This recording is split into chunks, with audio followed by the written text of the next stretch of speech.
চারটি প্রাণী ঘরে অভাব ও অসুখ নিয়ে আসে। এই চারটি প্রাণী যাদের ঘরে আছে ঘর থেকে বের করে দেওয়ার ব্যবস্থা করুন, আর না হলে এই ঘরের থেকে অভাবও যাবে না, অসুখও যাবে না। নবীজি সাল্লাল্লাহু আলাইহি ওয়াসাল্লাম আমাদেরকে জানিয়ে দিয়েছেন।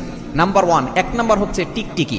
টিকটিকি হচ্ছে এমন একটা প্রাণী যেটা খুবই বিষাক্ত একটা প্রাণী। এই টিকটিকি যদি কোনো খাবারের ভিতরে পড়ে যায় অথবা সে খাবারের ভিতরে মল ত্যাগ করে, ওই খাবারটা কিন্তু বিষ হয়ে যায়। এটা কিন্তু অনেকেই আমরা জানি না, বর্তমান চিকিৎসা বিজ্ঞান বের করেছে। ১৫০০ বছরের নবী সাল্লাল্লাহু আলাইহি ওয়াসাল্লাম বলেছেন তোমরা টিকটিকি যেখানে পাবে সেখানে তাকে মেরে ফেলবে, এবং এক আঘাতে মেরে ফেললে আপনার সওয়াবও হবে। আম্মা জান আয়েশা রাদিয়াল্লাহু তাআলা থেকে বর্ণিত, সুনান ইবনে মাজার ৩২৩৩ নম্বর হাদিসে রয়েছে। একজন মুক্ত দাসী ছিল যার নাম ছিল সাইবা। তিনি আম্মা জান আয়েশা রাদিয়াল্লাহু তাআলার ঘরে প্রবেশ করলেন, দেখলেন সেখানে তার ঘরে ছোট্ট বর্ষা আছে। তখন তিনি জিজ্ঞেস করলেন, হে উম্মুল মুমিনিন, আপনার ঘরের ভিতরে এই বর্ষা কেন? তখন তিনি বলেন, নাকতুলু বিহি হাযিহিল আওজাক, আমরা এটা দিয়ে টিকটিকি মারি।